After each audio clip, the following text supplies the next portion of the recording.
আবুল হাসানের কাছে গিয়ে বলে জাহাপনা 40 জনের কাছে করজ নিয়ে 1 লক্ষ টাকা দিবার পারেনি বলে তাকে জেলখানায় রাখতেছেন। আমি তার পক্ষে জামিন নিয়ে 1 লক্ষ টাকা পরিশোধ করে দিলাম। এখন বলেন তো আবুল হাসানের খবর কি? ফজল আব্বাস বলতেছে আবুল হাসানের খবর হলো জেলখানায় যাওয়া লাগবে না, তবে তুমি যদি চাও তাকে সঙ্গে নিবার পারো। বাহলুল পাগল আবুল হাসানের হাতটা ধরে বলতেছে ভাইজান তোকে এমন একটা জগতে নিয়ে যাব যে জগতে গেলে তুই আল্লাহ রাসূল পেয়ে যাবি। বললে আবুল হাসান বল এই পাগলের সঙ্গে তুই কি সেই জগতে যাবি? ওসমান বলে গুনে দেওয়া হলো সুন্নত, গুনে দেখা হলো সুন্নত, গুনে দেখে 480 দিরহাম। আলী কান্দার ওসমান সামান্য মাথার হেলমেটকে কোনোদিন 480 দিরহাম হয়? ওসমান গনি বলে আলী রে আসমান জমিন বিক্রি করলো আসাদুল্লাহ হিল গালিবের হেলমেট কেনা যাবে না। ধরো ভাইজান তুমি তোমার হেলমেট নাও। আলী কান্দার ওসমান রে হেলমেট কিনে আবার হেলমেট কেন দাও? ওসমান কান্দার বলে শুধুমাত্র জান্নাতের আশায় ফাতেমার বিবাহের মহারণা দেওয়ার ব্যাপারে তোমাকে যদি একটু সহযোগিতা করলাম, তুমি যদি কবুল করে নাও আর হাসরের ময়দানে এই ওসিলায় যেন আল্লাহ আমাকে মাফ করে দেয়। 400 দিরহাম 80 দিরহাম নিয়ে যখন আলী নবীর সামনে দাঁড়ায় রাসূল বলেন আলী রে বিবাহ করতে গেলে আগে মোহর না দিয়া তারপরে কবুল বলতে হবে। সুবহানাল্লাহ সবাই কর না, আমরা আগে কবুল বলে তারপর মহারণা দিমো কি দিমো না। বিয়ের সময় মহারণা বান্ধে একজন কয় এত টাকা মহারণা কে দেওয়া লাগবে তাই? আচ্ছা বলেন দেওয়া লাগবে তাই? এ কথা বলা সওয়াব না পাপ? ফরজ জিনিস নিয়ে আজকে আমাদের বাংলা সমাজে মস্করি চলতেছে। যেই মাত্র জুবাইদা বলেছে ওই গলার মালা হলো আমার মহারণা, এইটা দেওয়ার ব্যাপারে স্বামীর কোনো অনুমতি লাগবে? খুলে ভাষণ করছে ওরে বাবা রে এ তো ভালোই ফতুয়া জানে রে, এ তো ভালো এলেম অর্জন করছে। এখন স্বামীর মনটা খারাপ, জুবাইদার সঙ্গে রাত্রেবেলা ঘুমাইছে। আল্লাহ রাসূল বলেন 3 জায়গায় তোমরা ফাঁক রাখবা না, 3 জায়গায় ফাঁক রাখা যাবে। আল্লাহ নবী বলেন আমি আমার বিবিদের সঙ্গে যখন ঘুমাইতাম 2 বালিশে কোনোদিন ঘুমাইনি। ঘুমানোর সময় বালিশ হলো একটা, জোরে কন কয়টা? 2 কম্বলের মধ্যে আমরা 2 জন ঘুমাইনি, বরং একই ল্যাপের তলে একই কম্বলে আমরা স্বামী স্ত্রী ঘুমাইছি। সুবহানাল্লাহ। 1 বালিশ 1 কম্বল। আপনাদের কয়টা? এখন কতগুলো মরদ মানুষের এই কাম কাজ করবার যা গোড়া পায়ের গোড়া যা ফাটছে ভাই, একই কম্বলে থাকবার না, ফাটা পাও কিন্তু বিলেটের মতন ধার। এই ঘুমের চোটে বইয়ের পাওতে একটা ঘষণ লাগছে, বউ কম্বলেতে ওরে মারে চিল্লা ওটা কয় মহারণা মাপ দিলাম তুমি কম্বল পাল্টাও। 1 কম্বলও থাকা যাবে না, ফাটা পাওলে সোতেন গাই ফাটা পাও। এই জন্যে ঘুমের আগে 2টা জিনিস করবেন, একটা হলো পায়ের গোড়াইতে ভ্যাসলিন দিবেন আর মুখটা ব্রাশ করবেন, মুখটা ব্রাশ করবেন আর পায়ের গোড়ালিতে ভ্যাসলিন দিবেন। কারণ আল্লাহ রাসূলের সুন্নত হলো স্বামীর মুখ বইয়ের মুখ মুখামুখি হয়ে ঘুমানো সুন্নত। ঘুমের পরে মুখ যেতে তাই থাক, কিন্তু শোয়ার সময় মুখের সাথে মুখ লাগে ঘুমানো সুন্নত। এখন এমন বিড়ি খাওয়া কাজে ভাই ঘর ঢুকলেই মনে হয় ভোকরা পাটা ঢুকতেছে, তোরে কোন কথা শিখছি না। মুখের সাথে মুখ লাগাবার ফতুয়া দিলে মেয়েরা কবে হুজুরে বাদ দেন। এই জন্য আমি বলতেছি দাঁত মেশক করা নবীর সুন্নাত, একেবারে বেরাস দিয়ে ঘুষে ঘুষে ঘুষে ঘুষে, বুঝলেন? তারপরে যে ফ্যান্টাসিকন যে কোনো একটা আতর মুখের মধ্যে দিয়ে ভ্যাসলিন পাও দিয়ে কম্বলের মধ্যে শুতেন। মাঝখানে কোনো ফাঁকা রাখা যাবে? 3 জায়গায় ফাঁক রাখা চলবে না। নামাজের কাতার করতে গিয়া মাঝে মাঝে ফাঁক রাখা যাবে না। কোরআনের মাহফিলে বসতে গিয়া মাঝে মাঝে ফাঁক রাখা যাবে না। স্বামী স্ত্রী ঘুমাতে গিয়া মাঝখানে ফাঁক রাখা যাবে না। জুবাইদা খলিফা হারুন একই সঙ্গে ঘুমাবার চাই, কিন্তু খলিফার হারুনের মনে বড় কষ্ট, কারণ বউটা মাতালের কাছ থেকে দামি সম্পদ মালা দিয়া ভণ্ডামি মাতলামি বেহেস্তের টিকিট কিনছে, এদিনে মনটা বড় খারাপ।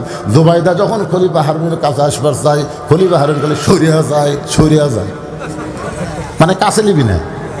খাটের এক মাথায় খলিফা হারুন ছুটছে, জুবাইদা কাছে আসবে, ফাঁক থাকা যাবি না। যে আসে তখন স্বামী আরও সরে যায়।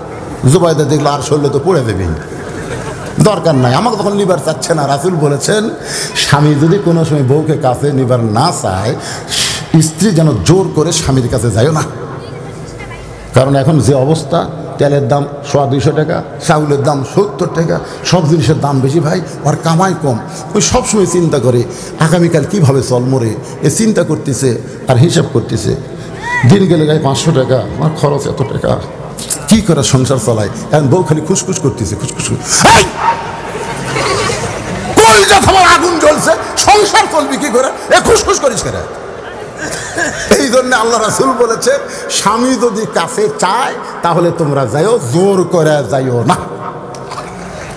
জুবাইদা দেখতেছে আমি যাবার চাই কিন্তু স্বামী সরে যায়, এই জায়গায় তো জোর করে যাওয়ার দরকার নেই। মনে কষ্ট নিয়ে জুবাইদা ঘুমায় গেছে, খলিফা হারুন ঘুমায় গেছে। দুইজনে যখন ঘুম, এমন সময় খলিফা হারুন স্বপ্নে দেখতেছে, আল্লাহওয়ালাদের স্বপ্ন হলো নবুয়তের 46 ভাগের 1 ভাগ। জোরে কোন সুবহানাল্লাহ। খলিফা হারুন স্বপ্নে দেখতেছে জুবাইদা দুনিয়াতে নাই, জুবাইদা দোল খাইতেছে, জান্নাতের দোল নাই। এত সুন্দরী জুবাইদা, জুবাইদার পরনের পোশাক এত সুন্দর, যেন আলো বের হচ্ছে। জুবাইদার গলার মালা এ যেন দুনিয়ার কোনো মালা নয় রে, এ যেন জান্নাতের মালা পরে বসে আছে। খলিফা হারুন স্বপ্নে জুবাইদাকে জান্নাতের দোলনায় দোল খাওয়া দেখে বাস্তব মনে করে জুবাইদার কাছে যখন যাবার চাই, জুবাইদা বলে, স্বামী গো, আপনি আছেন দুনিয়ায় আর আমি আছি জান্নাতে। ওই পাগলের কাছ থেকে জান্নাতের টিকিট কেনার কারণে আল্লাহ পাক আমাকে জান্নাত দিয়েছে, আপনি আসবার চাইলেও তো আমার কাছে আসতে পারবেন না। খলিফা হারুন বলে, তুমি আমার বিবি, আমার দাবি তোমার কাছে যাবার চাই। এই স্বপ্নকে বাস্তব মনে করে জুবাইদার কাছে যখন যাবার চাই, কে যেন একটা ধাক্কা মারছে। ওই ধাক্কায় খলিফা হারুন খাট থেকে নাজাত পড়ে গেছে, স্বপ্নের মধ্যে মেরে দিছে। এই খাট থেকে নাজাত পড়ছে, সে আতন পায়ে দেখতেছে জুবাইদা ঘুম পাড়তেছে। কে রে, এই তো আমার কাছেই ঘুম পাড়ে রে, আমি কি দেখনি রে। স্বপ্ন দেখছে। এই স্বপ্ন দেখার পরে খলিফা হারুনের মন কয়, ওই ফজল ইবনে আব্বাসের ফতুয়া শুনবার যায় আমার বেহেশতের টিকিট কিনা হয় নাই, কিন্তু জুবাইদা ফতুয়া না শুনে বিশ্বাস করে কিনেছে। আমি স্বপ্নে দেখলাম ও জান্নাতের বাগানে দোল খায়, আর ফতুয়া শুনবো না, আগামীকাল আমুল একটা জান্নাতের টিকিট কিনবো। পরদিন সকালবেলায় কাউকে না বলে খলিফা হারুন ঘোড়া নিয়ে ওই পাগলকে খুঁজতেছে। কোথায় বাহরুল পাগল? লক্ষ টাকা নয়, কোটি টাকার বিনিময়ে আমি একটা জান্নাতের টিকিট কিনবার চাই। বাজান প্রতিদিন ঘোরে, কিন্তু পাগলকে আর খুঁজে পায় না। 1 দিন 2 দিন 3 দিন, রাজদরবারের সিংহাসন 3টা দিন হলে খালি পড়ে আছে, কারণ খলিফা হারুন সিংহাসনের মায়া নাই, জান্নাতের মায়ায় পাগল হয়ে গেছে। 3 দিন পর্যন্ত খুঁজে খুঁজে যখন পাগলকে পায় না, তখন মনটা ভার করে রাজ দরবারের মধ্যে ঢুকেছে। রাজ দরবারের সিংহাসনে বসে খলিফা হারুনের মন বড় খারাপ। ফজল ইবনে আব্বাস খলিফা হারুনের মুখের দিকে তাকায়া মুস্কি মুস্কি হাসতেছে। ধরে কর সুবহানাল্লাহ। ফজল ইবনে আব্বাস কিন্তু একসময় কাঁদছে, কাঁদেনি? আচ্ছা, আপনার বন্ধু কখন কাঁদছে? বাহরুল পাগল যখন হাসিছে তখন ফজল আব্বাস কান্দিছে। কথাটা খেয়াল করবেন। এবার খলিফা হারুন যখন মন ভার করে সিংহাসনে বসেছে, এমন সময় ফজল আব্বাস মুস্কি মুস্কি হাসতেছে। ঠিক এমন সময় বাহরুল পাগল, যাকে 3 দিন হলে খলিফা হারুন খুঁজেছে পায়নি, আজকে সেই পাগল আবার রাজ দরবারের মধ্যে ঢুকেছে। আমার কাছে বিবি জুবাইদার গলার মালা আছে, আমি 1 লক্ষ টাকা দিয়ে বিক্রি করবো, মালা কে নিবা? আমার কাছে বিবি জুবাইদার গলার মালা, এই বলে আঙ্গুলের মধ্যে মালা খানে নিয়ে ভাবে ঘুরাইতেছে আর বলতেছে, বিবি জুবাইদার গলার মালা কে? 1 লক্ষ টাকা যদি মালা কিনি তাহলে 5 লক্ষ বিক্রি করা যাবে। সমস্ত উজির নাজির মন্ত্রীরা সবাই হাত বাড়িয়ে বলতেছে, ওই মালা 1 লক্ষ টাকা দিয়ে আমি নেব। সবাই নিবার চাই, মালা কয়টা? আর সবাই খরিদ্দার হয়েছে। এমন সময় খলিফা হারুন হুঙ্কার দিয়ে বলে, রে উজির নাজির মন্ত্রীরা, জুবাইদার স্বামী বেঁচে আছে না মরে গেছে? বেঁচে আছে না মরছে রে? তা আমি যেটি সিংহাসনে বসে আছি আর আমার বইয়ের গলার মালা বিক্রি করবি, তোরা লিব? মন্ত্রী কয় যাবো না, লাভ এত বেশি, মানে লাভের দিকে খেয়াল করে আমরা আসল খরিদ্দার খেয়ালই করিনি। লাভ লাভ, কারণ লাভ না ছাড়লে মানুষ কিন্তু কিনবার চায় না। ধরে কোন কথা ঠিক কিনা? আজকে আমরা লাভের পিছনে দৌড়াই, কিন্তু প্রকৃত লাভ কার ভিতরে? আল্লাযী খলাকাল মাউতা ওয়াল হায়াতা লিয়াবলুয়াকুম আইয়ুকুম আহসানু আমালান ওয়া হুয়াল আজিজুল গফুর। যিনি তোমাদের মৃত্যু এবং হায়াতকে সৃষ্টি করেছেন পরীক্ষা করার জন্যে। পরীক্ষার বিষয় হলো সুন্দর আমল। আজকে আমাদের বাংলাদেশ সুন্দর আমল কোনটা আর খারাপ আমল কোনটা, কোনটায় লাভ বেশি কোনটায় লস বেশি, একটু মনোযোগ দিয়ে কথাগুলো খেয়াল করবেন। খলিফা হারুন বলতেছে, রে উজির নাজির মন্ত্রীরা, আমি জীবিত থাকা অবস্থায় আমার জুবাইদার মালা পৃথিবীর কেউ কিনতে পারবে না। সব উজির নাজির বলে, যাবো না, আমাদের ভুল হয়ে গেছে, যাবো না। বস। সমস্ত উজির নাজির যখন বসে গেছে, এমন সময় খলিফা হারুন সিংহাসন থেকে নেমে গেছে। এবার ফজর ইবনে আব্বাসের দিকে তাকায়নি, এবার ফজর ইবনে আব্বাসের কাছে ফতুয়া চাচ্ছে না, এবার নিজেই নেমে গেছে। নেমে দিয়ে বলতেছে, বাবা বাবা যা নিবেন যা নিবেন, জুবাইদা তো গলার মালা দিছে, আপনি যদি কোন ওই সিংহাসনে বসবেন, আমি সিংহাসনে আপনাকে দিয়ে দেব। সিংহাসনের বিনিময় হলো আমাকে একটা বেহেশতের টিকিট দেন, আমাকে একটা বেহেশতের টিকিট দেন। সঙ্গে সঙ্গে বাহলুল কান্দার বলে, জাহাপনা, মানুষ কোনোদিন বেহেশতের টিকিট বিক্রি করতে পারে না, এটা ভণ্ডামি, এটা মাতলামি, শরীয়ত থেকে সমর্থন করে না। সুবহানাল্লাহ খান। আপনারা বলেন তো, ফজল ইবনে আব্বাসের সাথে এই পাগলের কথার মিল আছে না নাই? পাগল বলতেছে, জাহাপনা, আপনি কি পাগল হয়েছেন নাকি? মানুষ কোনোদিন বেহেশতের টিকিট বিক্রি করতে পারে না, এটা ভণ্ডামি, এটা মাতলামি, শরীয়ত থেকে সমর্থন করে না। বাহলুল কাঁদতেছে আর ফজল ইবনে আব্বাস মুস্কি মুস্কি হাসতেছে। বাহলুল কান্দা কান্দা বলে, মানুষ কোনোদিন জান্নাতের টিকিট বিক্রি করবার পারে? এটা ভণ্ডামি, এটা মাতলামি, শরীয়ত থেকে সমর্থন করে না। শুধুমাত্র 1 লক্ষ টাকা দেন, বিবি জুবাইদার মালাখানা নিয়ে যান। এবার খলিফা হারুন রাজকোষ থেকে 1 লক্ষ টাকা দিয়ে বিবি জুবাইদার মালাখানা যেই মাত্র নিয়েছে, এবার বাহলুল পাগল 1 লক্ষ টাকার থলিয়া নিয়ে যখন রাজদরবার থেকে বের হবার চায়, এমন সময় 40 জন মানুষ একটা মানুষের গলায় রশি লাগাইয়া রাজ দরবারের মধ্যে ঢুকতেছে। আমার কথা কি খেয়াল করছেন? এখন কয়জন? এই শোনেন, একটু মনোযোগ দিয়ে শোনেন। 40 জন মানুষ একটা মানুষের গলায় দড়ি লাগাইয়া রাজ দরবারের মধ্যে ঢুকেছে। উজির নাজির মন্ত্রী খলিফা হারুন সহ আলেম ফজল আব্বাস তাকায় দেয়, কে রে? গরু ঘোড়া, গরু গাধার ছাগলের গলাত রশি লাগে, এই মানুষের গলাত রশি লাগাছে কেন? এই দেশে কি মানবতা নাই? এর গলাত রশি লাগায় তোরা 40 জন মানুষ কেন আইছো? বলে, জাহাপনা, যার গলাত রশি লাগাইছি তার নাম হলো আবুল হাসান। যেরকম তার নাম কি? আবুল হাসান।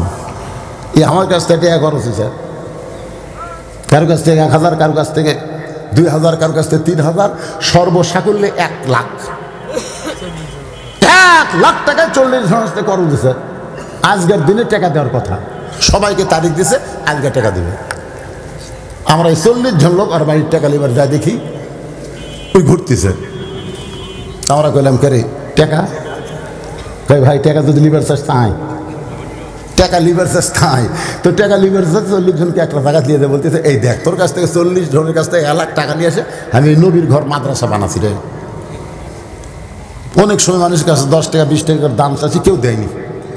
তো নিয়ত করছি খরচ করা হলেও কর্ম, তাই নবীর ঘর মাদ্রাসা বানাইছি, টাকা টাকা যদি লিবার চাস তো মদিনা যা, কারণ এই ঘরের মালিক আমি না, ঘরের মালিক হচ্ছে মুহাম্মাদুর রাসূলুল্লাহ। টাকা যদি লিবার চাস মদিনা যা। এখন বলেন যাবো না, আমার কাছে টাকা দিয়ে মাদ্রাসা বানাচ্ছে, এখন আমার টাকা ফেরত চাই, আমি কই মদিনা যা। মসজিদ আল্লাহর ঘর, মাদ্রাসা নবীর ঘর, টাকা যদি লিবার চাই মদিনা যা। আমাকে এত রাগ হচ্ছে আমরা গলা দড়ি লাগে, আপনার কাছে বিচার চাই।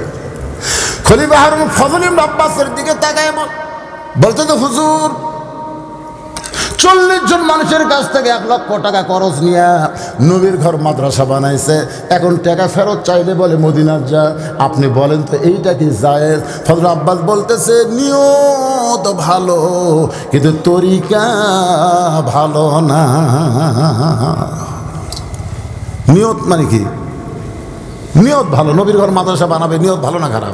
আবুল হাসানের কাছে গিয়ে বলে জাহাপনা 40 জনের কাছে খরচ নিয়ে 1 লক্ষ টাকা দিবার পারেনি বলে তাকে জেলখানায় রাখতেছেন, আমি তার পক্ষে জামিন নিয়ে 1 লক্ষ টাকা পরিশোধ করে দিলাম। এখন বলেন তো আবুল হাসানের খবর কি? ফজল আব্বাস বলতেছে আবুল হাসানের খবর হলো জেলখানায় যাওয়া লাগবে না, তবে তুমি যদি চাও তাকে সঙ্গে নিবার পারো। বাহলুল পাগল আবুল হাসানের হাতটা ধরে বলতেছে ভাইজান তোকে এমন একটা জগতে নিয়ে যাব যে জগতে গেলে তুই আল্লাহ রাসূল পেয়ে যাবি। বললে আবুল হাসান বল এই পাগলের সঙ্গে তুই কি সেই জগতে যাবি? তোকে এমন একটা জগতে নিয়ে যাব যে জগতে গেলে আল্লাহ রাসূল পাবি। আজকে আমার সামনে যারা কষ্ট করে বসে আছেন, আমি আল্লাহর কোরআন দিয়ে নবীর হাদিস দিয়ে আপনাদেরকে এমন একটা জগতে নিয়ে যাব, এই বাংলাদেশের ফেস্টা জগৎ না, এমন একটা জগতে নিয়ে যাব যেই জগতে গেলে আল্লাহ রাসূল পাওয়া যাবে। আপনারা কারা কারা যাবেন আল্লাহকে একটু হাত দেখান তো দেখি। লিল্লাহি তাকবীর, হাত নামান। মাশাআল্লাহ, খুব বেশি কিন্তু বাজেনি। না না 11টা বাজতে এখনো 10 মিনিট কম নাই, 11টা বাজতে এখনো 10 মিনিট কম। আমি যখন উঠছি কাঁটায় 9:30, 9:30 মাইক ধরছি, এখন 11 বাজতে 10 মিনিট বাকি। ওই জগতে যাইতে গেলে একটু ফ্রেশ হওয়া লাগে, ফ্রেশ। যেরকম মসজিদের মধ্যে ঢুকবার গেলে শরীর পাক, কাপড় পাক, নামাজের জায়গা পাক, এর পাকটাকে দরকার আছে না? ওটা কে উঠলো রে, কে উঠলো রে? না এখন হাত তোলেননি, আপনারা হাত তোলেননি, হাত তুলেছেন কেন বলেন? ওই জগতে আপনারা যাবেন যে জগতে গেলে আল্লাহ রাসূল পাওয়া যাবে। আমরা আল্লাহ রাসূল চাই কি চাই না? যারা চাই কি চাই না? সেই জগতে আপনাদেরকে নিয়ে যাবো। সেই যাওয়ার আগে আপনারা যদি ওঠেন, একজনের সাইড থেকে বলতে কি আদায় করবি নাকি? তরিকা নিয়ত ভালো কিন্তু তরিকা খারাপ।